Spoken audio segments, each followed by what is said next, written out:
बिस्मिल्लाहिर्रहमानिर्रहीम। अस्सलाम वालेकुम स्टूडेंट्स। लास्ट टाइम बेटे हमने टॉपिक स्टार्ट किया था रेस्पिरेटरी डिसऑर्डर्स और उसमें से हमने नमोनिया और ब्रोंकाइटिस डिस्कस कर लिया था। आज हमने नेक्स्ट डिसऑर्डर डिस्कस करने हैं, दैट इज़ द एस्थमा। अब जो एस्थमा है, it is basically the form of allergy in which there is inflammation of the bronchi and bronchioles. उसकी रीज़न ये होती है due to the more mucus production and narrowing the of airways. उसमें भी यही होता है जैसे ब्रोंकाइटिस में था, लेकिन ब्रोंकाइटिस के अंदर जो है वो इन्फ्लेमेशन नहीं होती, लेकिन जो एयरवेज हैं वो नैरो हो जाती हैं। इसके अंदर क्या होती है, इन्फ्लेमेशन हो जाती है म्यूकस की प्रोडक्शन की वजह से, और जिसकी वजह से जो एयरवे है या हमारा जो एयर पैसेज वे है वो नैरो हो जाता है, जिसकी वजह से एयर का पास होना मुश्किल हो जाता है। एस्थमा पेशेंट में क्या है, होता क्यों है, इसके अगर हम फैक्टर्स देखें, the bronchi and bronchioles become sensitive to different allergens. Allergens mean allergy causing agents. For example dust हो सकती है, डस्ट पार्टिकल जिसे हम कहते हैं, smoke, perfume and pollen grain जिसे कहते हैं हम, या पोलन्स भी कहा जाता है। अब होता ये है कि जैसे इनमें से कोई भी, क्योंकि स्पेसिफिक पर्सन को स्पेसिफिक टाइप्स ऑफ एलर्जी होती हैं, किसी को डस्ट से, किसी को स्मोक से, किसी को परफ्यूम से, किसी को पोलन से।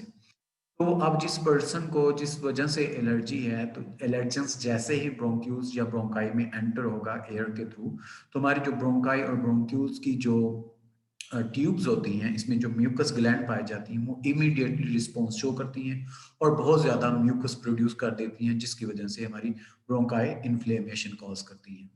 सो होता ये है कि when expose to any such allergens, mean asthma patient की बात हो रही है, कि जब भी उन्हें ऐसे एलर्जेंस का सामना करना पड़ता है, the sensitive airways shows immediate and excessive response of constriction. Constriction का मतलब सुकर जाना, कंस्ट्रिक्ट हो जाना।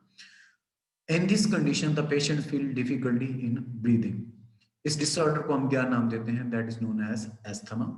अब बेटे एस्थमा के जो सिम्टम्स हैं they may vary from person to person, क्योंकि पर्सन टू पर्सन इसकी इफेक्ट्स भी डिफरेंट होते हैं और कॉजेज भी क्या होते हैं, डिफरेंट है। इससे सिम्टम्स भी क्या होंगे, डिफरेंट होते हैं। अब जैसे मेजर सिम्टम्स अगर हम देखें, they include shortness of breath, mean सांस का फूल जाना, specially with exertion air at night time, उस वक्त ये ज्यादा होता है। और व्हीजिंग मीन जब हम सांस कर रहे होते हैं तो उस वक्त क्या आती है, एक स्पेसिफिक साउंड प्रोड्यूस होती है जिसे हम क्या कहते हैं, व्हीजिंग कहते हैं। इससे हमसे कफ हो सकती है सीवियर कंडीशन के अंदर, एंड चेस्ट टाइटनेस जिसे आप स्क्वीजिंग भी कह सकते हैं। ऐसे होता है जैसे कोई कोई चीज हमारी जो चेस्ट है उसको क्या कर रही है, प्रेस कर रही होती है।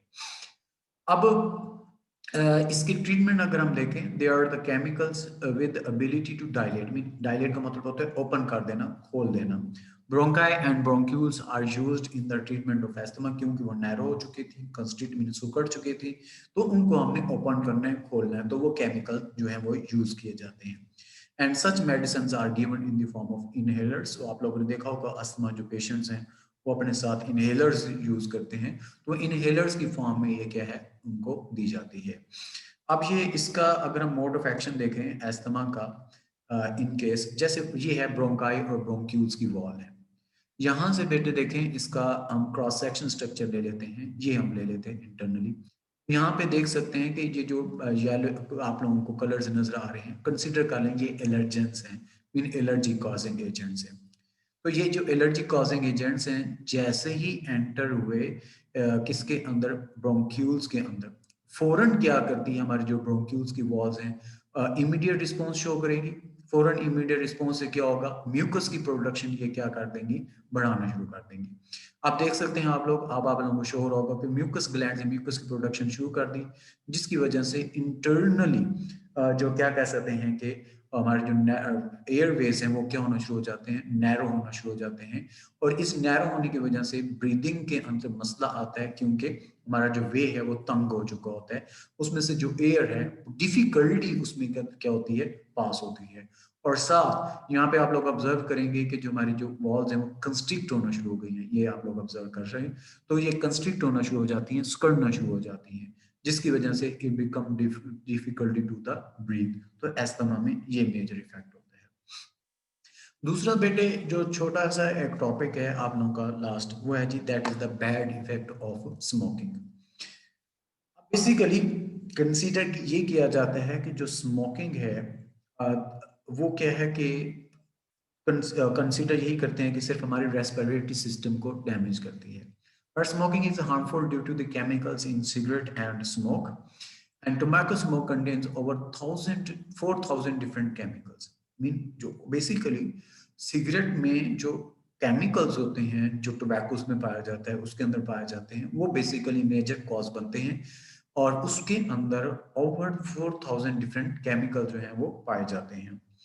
और इसमें से 50 ऐसे हैं जो कैंसर कॉज कर सकते हैं, और दे आर द पॉइजनस, जो जहर फैला सकते हैं हमारी बॉडी के अंदर।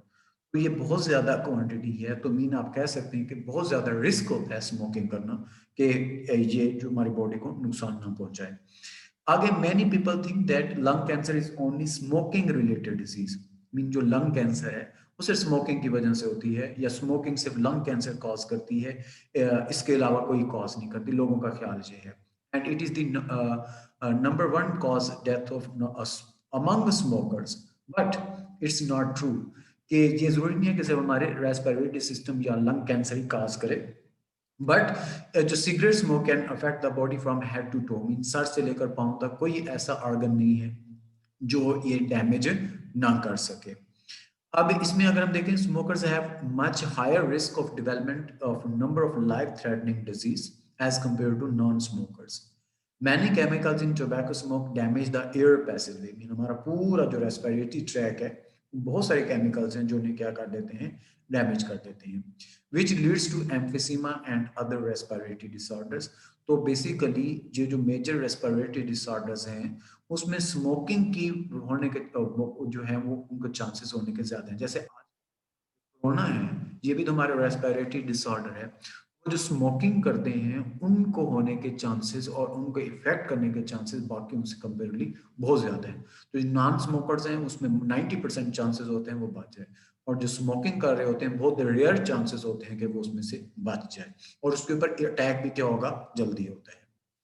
इसी तरह से smokers are at great risk for developing infections particularly in the lungs। जैसे निमोनिया है, ये कोरोना है, तो उसमें भी ये हमारे लंग्स की है, तो उनको क्या है, वो कहते हैं कि they are greater risk of developing infections। For example, smoking increase the risk of tuberculosis by 2 to 4 times। Mean जो टीबी है आम बंदे से, जो नॉन स्मोकर है उसके कंपेयरली जो स्मोकर्स है उनके अंदर जो टीबी है 2 to 4 टाइम्स उसमें होने के चांसेस क्या होते हैं, ज्यादा होते हैं। एंड अगेन ऑफ निमोनिया के चांसेस 4 टाइम्स क्या होते हैं, ज्यादा होंगे स्मोकर्स के अंदर। तो ये रेस्पिरेटरी डिसऑर्डर्स ही हैं, टीबी हो गई, निमोनिया हो गया, एम्फेसिमा हो गया, कोरोना वायरस हो गया, तो या कोविड-19 जो डिजीज का अगर नाम लें, तो ये सारी रेस्पिरेटरी डिसऑर्डर्स हैं। तो इनमें चांसेस क्या होते हैं, 2 to 4 टाइम्स ज्यादा होते हैं स्मोकर्स में। Smoking also affects on the circulatory system. दो तरह से इसका मेजर इफेक्ट होता है। पहला, the carbon monoxide present in tobacco smoke lesson the oxygen carrying capacity of haemoglobin. हमें पता है कि हम जब ब्रीदिंग करते हैं तो हमारे लंग्स में से, एल्वेलाई में से ऑक्सीजन जो है वो लेता है ब्लड, वो किस में जाती है, हीमोग्लोबिन में। हीमोग्लोबिन लेकर आगे ये क्या करता है, उस ऑक्सीजन को हमारे बॉडी पार्ट्स तक पहुंचाता है। लेकिन स्मोकिंग की वजह से कार्बन मोनोऑक्साइड लंग्स में चली जाती है, तो ऑक्सीजन की बजाय वहां पे कार्बन मोनोऑक्साइड अटैच हो जाती है हीमोग्लोबिन के साथ। उसकी वजह से ऑक्सीजन जो है वो अटैच नहीं हो सकती, जिसकी वजह से we feel the deficiency of oxygen in our body. Many other chemicals in smoke increase the production of blood platelets. और ब्लड प्लेटलेट्स जब इंक्रीज होते हैं नॉर्मल नंबर से, ये बेसिकली ऐसी चीज है, इंक्रीज हो जाए तभी मसला होता है। इंक्रीज हो जाए प्लेटलेट्स तो हमारा ब्लड गाढ़ा हो जाता है, थिक हो जाता है, विस्कस हो जाता है। अगर नंबर ऑफ प्लेटलेट्स कम हो जाए तो हमारा खून पतला हो जाता है, जैसे डेंगू फीवर में होता है। तो दोनों में ये इश्यू होता है, तो इसलिए नॉर्मल नंबर्स में रखना इसको क्या है, जरूरी होता है। लेकिन स्मोकिंग में क्या होता है, मैनी केमिकल्स हैं जो क्या काम करते हैं, प्लेटलेट्स जैसे इंक्रीज करवाते हैं देन द नॉर्मल। अब उससे क्या होगा, प्लेटलेट्स इंक्रीज होने की वजह से हमारे जो नंबर ऑफ जो ब्लड है वो क्या हो जाता है, विस्कस हो जाता है। ट्यूबरकुलोसिस, ये आप लोगों ने डिजीजेस पढ़ी हुई हैं उसमें नाइन्थ के अंदर कार्डियोवास्कुलर डिसऑर्डर्स में। एक बेटे आप लोगों ने आर्थ्रियोक्लोसिस पढ़ी थी, एक आर्ट्रियोक्लोसिस पढ़ी थी मायोकार्ड इन्फेक्शन से पहले। आर्ट्रियोक्लोसिस क्या होता है? That leads to hardening of the walls of arteries, जिसकी वजह से आर्टरीज में जो कंट्रैक्शन की एबिलिटी है वो क्या हो जाती है? कम हो जाती है, and that feel difficulty in the circulation problem। तो वो आर्ट्रियोक्लोसिस की रीजन बनती है, और अगर सर्कुलेशन प्रॉब्लम कम हो जाए तो हमारा जो हार्ट फेलियर है उसके चांसेस भी क्या हो जाते हैं? फिर इंक्रीज हो जाते हैं। तो ये टू मेजर इफेक्ट्स आ जाते हैं किसके? स्मोकिंग के ऑन सर्कुलेटरी सिस्टम। इसके अलावा और भी बहुत ज्यादा है, लेकिन यहाँ पे ये डिस्कस किए गए हैं। Smoking is also responsible for weakening and staining teeth, and tooth loss is 2 to 3 times higher than in smokers than the non-smokers। इसके साथ smoking also affects on the social life of a person। Smokers may face social unacceptance। क्यों? Because other people may not want to expose to the others smoke। तो वो basically smoking की वजह से उन लोगों से उन क्या है? नफरत करते हैं। तो इस वजह से वो कहते हैं कि इनसे दूर ही रहें तो बेहतर है, इनका स्मोक या इनकी आदत जो हमें खराब कर सकती है। तो ये भी होता है।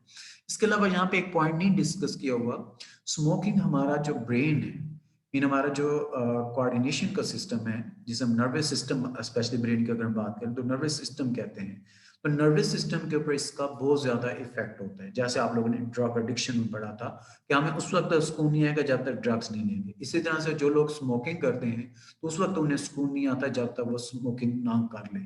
तो ये भी उसका एक बैड इफेक्ट हो जाता है। तो मीन हमारा जो ब्रेन है अगेन उसका क्या हो जाता है? यूज टू हो चुका होता है। एक्टिवेट ही उस वक्त होगा जब वो स्मोक कर रहे होते हैं। तो ये क्या है कि अलार्मिंग सिचुएशन है, डेंजरस है। तो ये बेटे आज के टॉपिक थे, दो चीजें हमने डिस्कस की हैं, एस्थमा और बैड इफेक्ट ऑफ स्मोकिंग। अब आते हैं क्वेश्चंस की तरफ। सबसे पहले जो हमने डिस्कस किया है वो है जी एस्थमा। इंपॉर्टेंट है, लॉन्ग क्वेश्चन में ये पूछा जा सकता है। What is asthma, give its causes are treatment. उसमें बेटे सबसे पहले आप लोगों ने एस्थमा की डेफिनेशन बतानी है, कॉजेज क्या हैं, फिर सेंसिटिविटी क्या होती है, मीन शो करते हैं जो हमारे जो वॉल्स हैं ब्रोंकाई ब्रोंक्यूल्स की, सिम्टम्स क्या है, पॉइंट्स में बताएंगे, और इसकी ट्रीटमेंट। साथ आप लोगों ने ये डायग्राम शो करनी है, ठीक है जी। एलर्जेंस और नॉर्मल ब्रोंकाई, जब एलर्जेंस जाते हैं तो किस तरह से कंस्ट्रिक्शन होती है वॉल्स में, ये डायग्राम आप लोगों ने लाजमी तौर पर उसमें शो करनी है। आगे जी इसके एमसीक्यूज ये हमने लास्ट टाइम भी बैठे डिस्कस किए थे, कुछ एस्थमा से रिलेटेड रह गए तो वो हम डिस्कस कर लेते हैं। फोर्थ वाला देखें, it is the form of allergy, तो वो क्या होता है? That is the asthma. फिर उसके बाद नेक्स्ट चलते हैं तो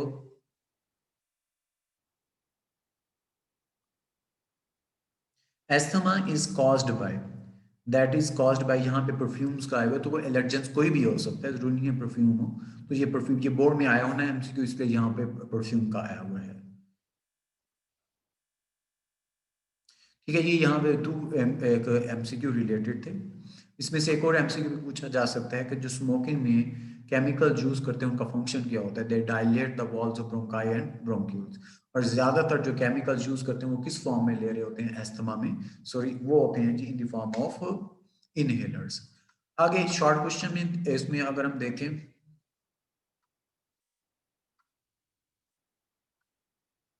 ये आया हुआ सेवंथ वाला, what is asthma, give its causes, तो वही आ जाएगा। एस्थमा क्या है, कॉजेज क्या हैं, उसमें हमने उसकी जो सेंसिटिविटी है वो भी हमने लाजमी तौर पर शो करनी है, क्योंकि उसका मोड ऑफ एक्शन यही होता है।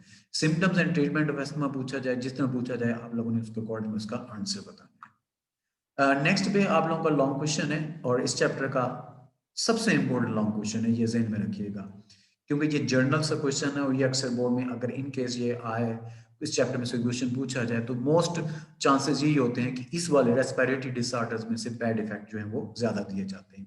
तो अगर बैड इफेक्ट ऑफ स्मोकिंग आए तो इसमें नंबर ऑफ केमिकल्स बताएंगे कितने पाए जाते हैं, डिजीजेस ड्यू टू स्मोकिंग बताएंगे, सबसे पहले कैंसर है, फिर उसके बाद रेस्पिरेटरी डिसऑर्डर्स हैं, इफेक्ट्स ऑन सर्कुलेटरी सिस्टम है, तो वो दो थे, एक oxygen carrying capacity of haemoglobin है, नंबर ऑफ प्लेटलेट्स हैं, फिर इसी तरह से इफेक्ट्स ऑफ टिथ आ जाएगा, इफेक्ट्स ऑन सोशल लाइफ आ जाएगा। आगे बेटे है world no tobacco day is celebrated on 31 May. ये इंपॉर्टेंट एमसीक्यू है, ये अक्सर बोर्ड में आता होता है, ये आप लोगों के बैड इफेक्ट ऑफ स्मोकिंग के साइड बॉक्स में दिया होगा। आगे जी स्मोकिंग में leads to cancer, kidneys and pancreas, oral cavity and larynx, breast and bladder, all of the above, सारों में कर सकता है, क्योंकि स्मोकिंग किसी चीज को नहीं छोड़ता। In developing world the smoking has been, risen by 3.4%, ये भी आप लोगों के साइड बॉक्स में दिया होगा। आगे जी, total chemicals in tobacco smoke are 4000, total loss in dash times higher than the smokers than non smokers, वो है जी 2 to 3 times। आगे, oxygen carrying capacity of haemoglobin is lessen by carbon monoxide in the smoke. Powerful poison which damage brain is, that is nicotine, ये आप लोगों के again side box में दिया हुआ है। अगर the main cause of lung cancer is, lung cancer की जो मेजर कॉज है दैट इज द स्मोकिंग। ये वैसे इस टॉपिक में नहीं है तो आप लोग स्किप भी कर सकते हैं। अगर passive smoking in non smoker has dash increased heart rate, heart rate जो है वो इंक्रीज हुआ है ऑलमोस्ट 25 to 30%, ये कंफर्म कर लीजिएगा साइड बॉक्स में है तो हार्ट रेट 25 to 30% है। शॉर्ट क्वेश्चन है बेटे, दूसरा जो हमारा सिलेबस, बल्कि तीसरा जो है ये भी नहीं है, चौथ वाला है, फोर्थ, ये बोर्ड में अक्सर आया हुआ है बोर्ड के अंदर, व्हाट इज निकोटीन। तो इसमें दो चीजें आप लोग हेडिंग बना लेंगे, निकोटीन है और इसका जो क्या कहते हैं कि riches, nicotine is a powerful poison that usually in insecticide in the past. फिर यहाँ पे आप लोग हेडिंग बनाएंगे इसके effects, when inhaled through tobacco smoke it reach our circulatory system and not only hardens the walls of arteries but also damage brain tissues. Important short question है, ये board में आता होता है। फिर give any two bad effect of smoking, तो कोई से भी आप लोगों ने इसमें बैड इफेक्ट बता देने हैं। इसी तरह से what are the effects of smoking on our circulatory system, दो हैं तो दो हेडिंग के साथ आप लोग से बता देंगे। आगे, why the blood become viscous due to smoking, तो वो प्लेटलेट्स वाले इसमें आप लोगों ने बता देना, ये शॉर्ट क्वेश्चन इंपॉर्टेंट है। आगे, what is the effect of smoking on social life, तो उसमें आप लोगों ने बता देनी है। फिर आगे ये भी पूछा जा सकता है, name any two respiratory disorder which are caused due to smoking, तो उसके नाम बता देंगे। जी बेटे, ये आपका